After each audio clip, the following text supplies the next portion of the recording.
के तपाईलाई पनि लाग्छ कि लामखुट्टेले अरूभन्दा तपाईलाई नै धेरै टोक्छ? वास्तवमा यो तपाईको रगत गुलियो भएर होइन।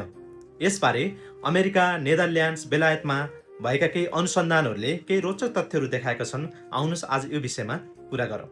अमेरिकाको रकफेलर युनिभर्सिटीले करिब 64 जना भन्दा बढीमा गरेको अनुसन्धानमा जो व्यक्तिको छालामा कार्बोक्सिलिक एसिड्स बढी छ, उक्त व्यक्तिको छालामा करिब 100 गुणा भन्दा बढी लामखुट्टे आकर्षित भएको देखाएको छ। त्यस्तै गरी बेलायतको डरम युनिभर्सिटीको अनुसन्धानकर्ताहरूको अनुसार लामखुट्टे मुख्यतः कार्बन डाइअक्साइड, शरीरको ताप र छालाको गन्धको आधारमा चाहिँ मानिसलाई पहिचान गरेर चाहिँ आकर्षित हुन्छ। यही कारणले गर्दा गर्भवती महिला, शारीरिक व्यायाम गर्ने व्यक्ति अथवा कार्बन डाइअक्साइड धेरै निकाल्ने व्यक्तिलाई लामखुट्टेले धेरै टोक्न सक्छ। त्यस्तै गरी नेदरल्यान्डको वागेनेगेन युनिभर्सिटीले गरेको अध्ययन अनुसार छालामा रहेको ब्याक्टेरियाको प्रकार र त्योबाट बन्ने प्राकृतिक गन्धले पनि लामखुट्टे कति आकर्षित हुन्छ भन्ने कुरामा महत्त्वपूर्ण भूमिका भएको देखाएको छ।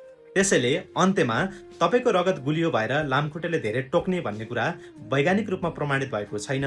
यसको मुख्य कारण भनेको तपाईको छालाको प्राकृतिक गन्ध, छालामा भएको ब्याक्टेरियाको प्रकार, शरीरको ताप र तपाईले सास फेर्दा कति कार्बन डाइअक्साइड निस्किन्छ हो। यसको कारणले गर्दाखेरि तपाईको शरीरमा चाहिँ लामखुट्टेले धेरै टोक्न सक्छ।